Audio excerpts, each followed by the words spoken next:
Super star Mahesh Varanasi సినిమాలో నటిస్తున్న ప్రియాంక చోప్రా మరో భారీ ప్రాజెక్టులో అడుగు పెట్టనుంది. కల్కి 2లో దీపికా స్థానంలో ప్రియాంక ఎంట్రీ ఇస్తారనే ప్రచారం జోరుగా ఉంది. అధికారిక ప్రకటన కోసం అందరూ ఎదురు చూస్తున్నారు.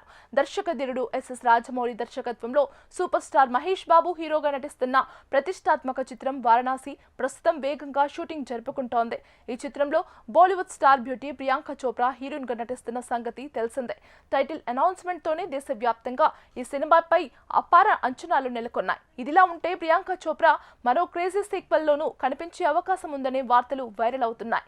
రెబల్ స్టార్ ప్రభాస్, దర్శకుడు నాగ్ అశ్విన్ కాంబినేషన్ లో వచ్చిన బ్లాక్ బస్టర్ కల్కి 2898 ADకి సీక్వెల్ గా కల్కి 2 త్వరలో తెరకెక్కనుంది. మొదటి భాగంలో దీపికా పదుకొనే కీలక పాత్ర పోషించగా సీక్వెల్లో ఆమె ఉండబోనున్నట్లు నిర్మాతలు ఇప్పటికే ప్రకటించారు.